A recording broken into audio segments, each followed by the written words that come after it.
So welcome to part 2 of This our is presentation in the skeleton system.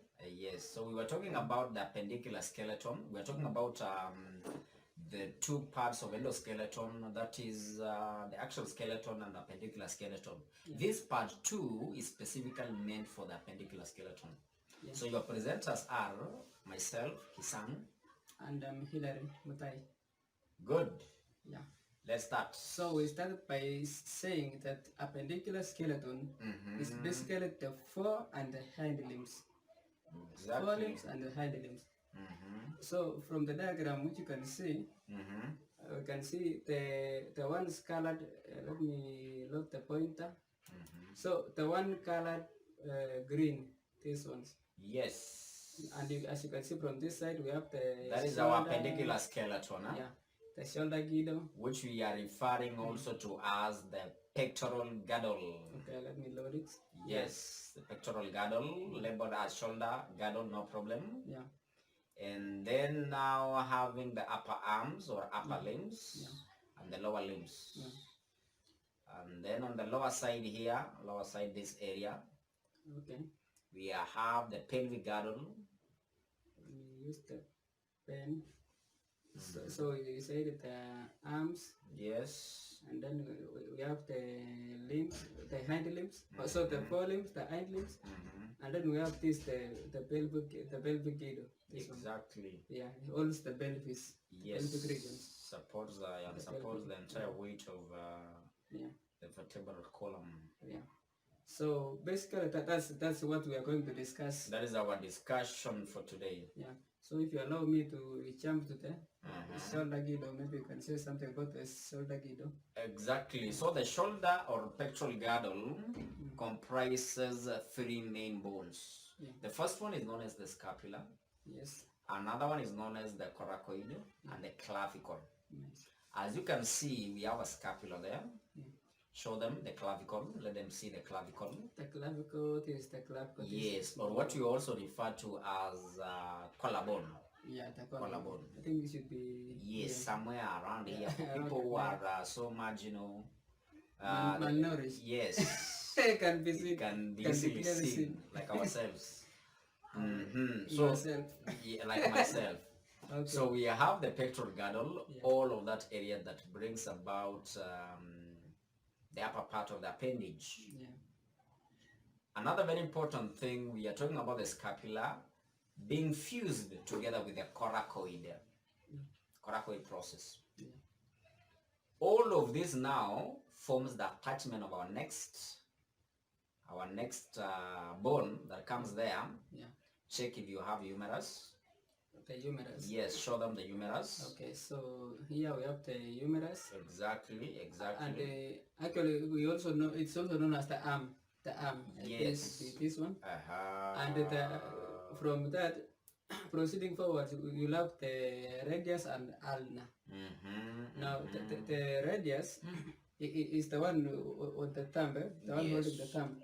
Directly to the thumb. The thumb. This one here. This one up here. Yes. Then there's a bigger one here, known as the ulna. Towards the end, now it connects what is known as the funny bone.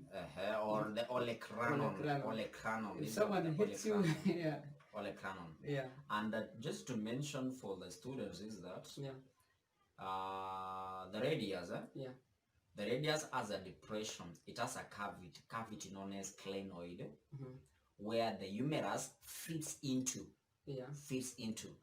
to form this hinge joint at the elbow.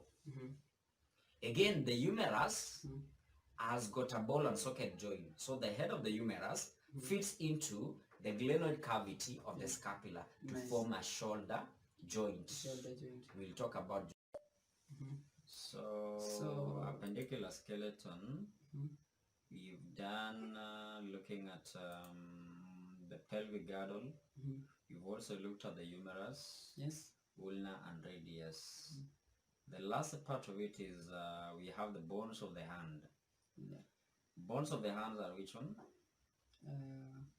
No. Okay. Phalanges, the carpals and the carpals. Exactly. So we have the wrist, we have the carpals, and then metacarpals. Finally, we have the phalanges. Exactly. Yeah. you can be able to see on the diagram. That's we have the first one is the carpal at the bottom. This just be at the bottom of the thumb, meaning of the palm. The carpals. Then we have the metacarpals following this region here, which you can see on the screen. Exactly. And then we have the phalanges. The fingers. The fingers. Actually, the phalanges are the fingers. The fingers, exactly. Yeah. And if anyone can do thorough counting, maybe on the number of the three colored regions, you will get a total of 27 bones. 27 bones. We are done. Okay. Are we done with? So just as a recap of what we are seeing earlier. Exactly. Yeah. That is it. From here, you can be able to see the bones of the forelimbs bones. So we have from the top scapula. Using the scapula. This one. Yes. Then we have humerus. The humerus.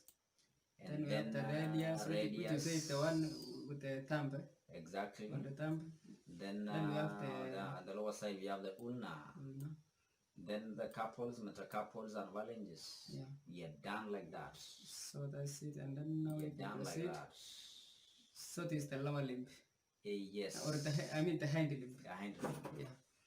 So when we talk about the hind limb now, bones of the hind limb comprises 4 noticeable bones. We have the pelvic girdle. We have the pelvic girdle. The pelvic girdle around this region here. Okay. Yes, the hip region. Yeah. And then we also have the femur, this long bone here. Or the thigh. Exactly. And then we have tibia and fibula. Yes.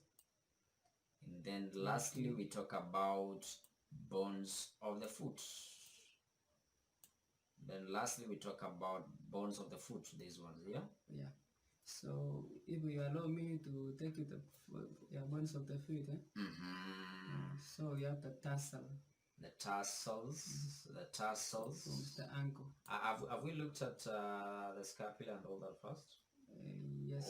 Okay, now when we talk about the bones of the foot, we are at the ankle region. That is where we have the tarsals, followed by metatarsals, as you can see, the colored blue pink. one, Blue. Okay. Blue. Yeah. And then the fingers or toes. Yes, the toes. Phalanges just the same as those of the fingers. Yeah. Exactly. Yeah. So I think that's straightforward enough.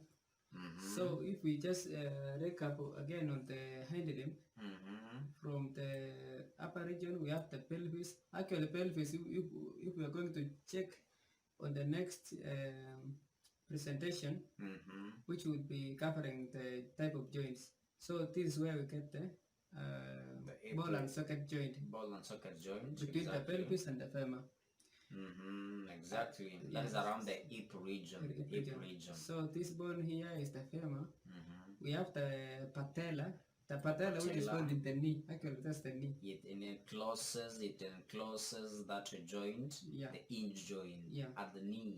Remember, this is now a different animal, like a dog. This is a dog. Yes. But for humans, the patella is very clear. The knee. Yeah. Sorry for that. Continue. Wow. No technical itch. So as we proceed now, we have the tibia, which you said it is the long, the bigger one. Exactly. The bigger one, and then the fibula, the one behind. And in human being, these two bones are can be easily distinguishable. The tibia and the fibula, not like maybe in some other mammals. Yeah. Yes. Then we have tarsals, and then the phalanges. Phalanges and the sesamoids. It's very small here. Yes. So we will proceed further. We just now cover the classification of bones, where we have the short bone, which are cube-shaped, and the examples are the carpus and the tarsals. So you should not be confused that we are saying carpus and tarsals. Those are the carpals, and the others are the tarsals. Then if we proceed further, you have more information on that? We can talk about the flat bone. Yes. Yes. where we're mentioning the plate of bones. We have examples there.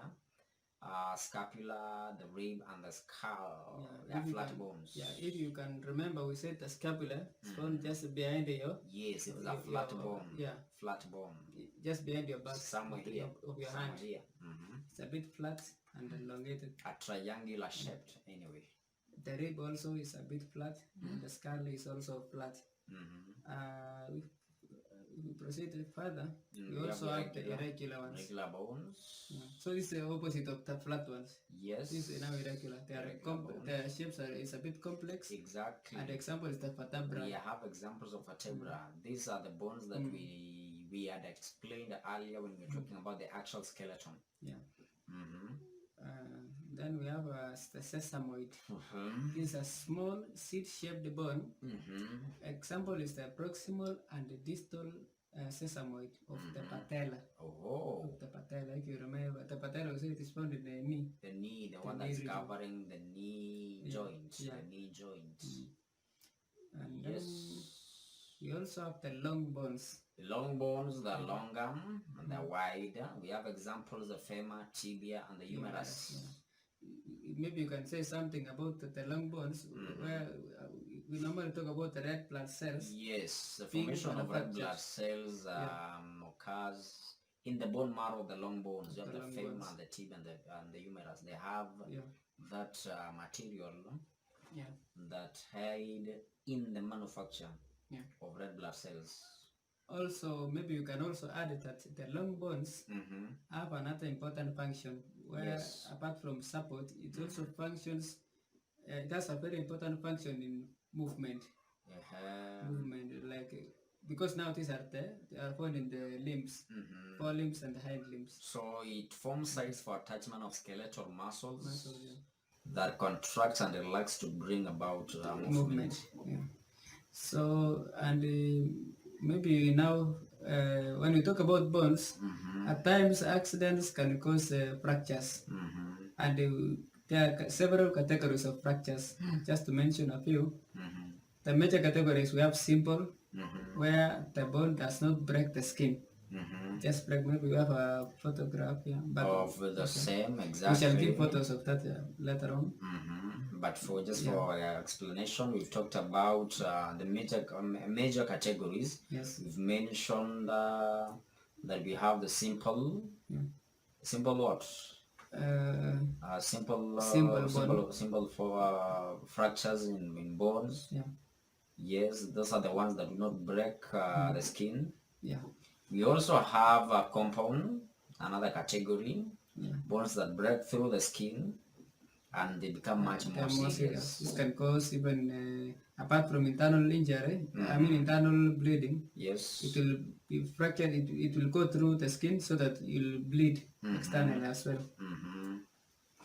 Then also within the major category, we have the complete fracture, where the bone breaks into half completely, or maybe more fractures. Yes, exactly. Yeah, it goes straight across the bone. About incomplete. That one was complete. Now we go to about incomplete. So we talked about these are fractures that do not go across the bone. Yes. So maybe you can have a crack and so forth. There is also something else that maybe it can be shown in our illustration there. We have incomplete break that occurs along the axis of the bone. It can be seen there. So that one is incomplete break. Yes. We also have the green stick fracture. This is an incomplete break on one side of a bone, usually due to bending force. Bending force, yeah. The bone is completely or is about to break into two separate pieces. Continue the next. So we also have a transverse fracture. Now a transverse fracture is where the bone breaks across. It breaks across the bone. A fracture that breaks across the bone all together. As you can see in our diagram there. This is where the two have been separated completely. Yes. Now this is I think this will be the worst. This is a very bad fracture. Call it committed fracture. Yeah. Comminuted. Comminuted fracture. Comminuted fracture. It shatters the bone into many pieces. Many pieces. What is so dangerous. It's bad now. And it's a disaster. Yeah. So now how do we heal the fractures? Yes. How does the body heal? Now the body lays down a material known as fibrocartilage. Yeah. This fibrocartilage gradually turns into bone in a process known as ossification. So we can as well say ossification is a process of turning the fibrocartilage into a bone. Yeah. Very and important. that's why you have seen when someone gets a fracture, it is normally plastered. This just keeps the bone still. So that keeps the time enough for the fibrocartilage to turn into bone, or the process known as ossification. So remember, ossification become one bone again. Ossification, the process of gradual process that makes bones out of fibrocartilage. Wow. That's the end of it. Thank you so much for your time. Hopefully we will see you the next